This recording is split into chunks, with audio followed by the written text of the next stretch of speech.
Power sector जर आपण पाहिलं तर फंडामेंटली हा सेक्टर लाँग टर्मच्या दृष्टीने पाहिलं तर फार चांगल्या पोझिशनवर आहे. कारण की इंडियाची जी GDP ग्रोथ जे आपण एक्सपेक्ट करतोय की 7 ते 8% आपली GDP ग्रोथ ही कंटिन्युअस राहील हो. काही वर्ष. तर ती ग्रोथ जर आपल्याला अचीव करायची असेल तर पॉवर हा एक बॅकबोन आहे, हा एक कणा आहे. बरोबर. आणि पॉवर कन्झम्पशन आणि GDP ग्रोथचं कोरिलेशन हे स्ट्रॉंग असतं.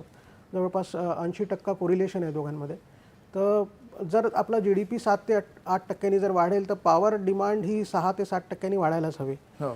तर ती जर वाढत असेल तर तुम्हाला पॉवर कॅपॅसिटी, रिन्युएबल एनर्जी याचा गव्हर्नमेंटचा एक क्लिअर फोकस आहे. त्यांचे जे काही कॅपेक्स प्लॅन्स आहेत ते सगळे डॉक्युमेंटेड आहेत.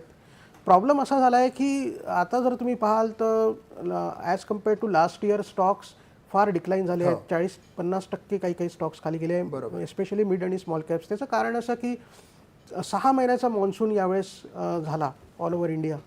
हा फार एक्सटेंडेड मान्सून पिरियड होता.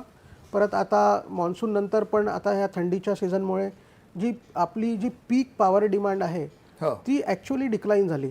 लास्ट इयर ती 250 गिगावॅट होती, यावेळेस ती जवळपास 240 गिगावॅट आली आहे.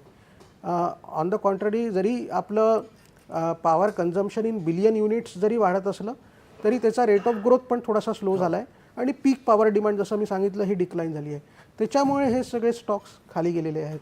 आणि दुसरा एक कन्स्ट्रेंट असा येतो आहे गव्हर्नमेंटला की जे ट्रान्समिशन कंपनीज आहेत तिथे एक कन्स्ट्रेंट येतो आहे. जे ट्रान्समिशन इन्फ्रास्ट्रक्चर जे उभं करायचं असतं पॉवर इव्हॅक्युएशनसाठी, तिथे लँड ॲक्विजिशन आणि बाकी सगळे हे थोडे इश्यूज आहेत जे over a period of time sort होणार.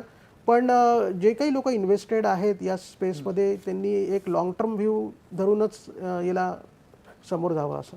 बरोबर आहे.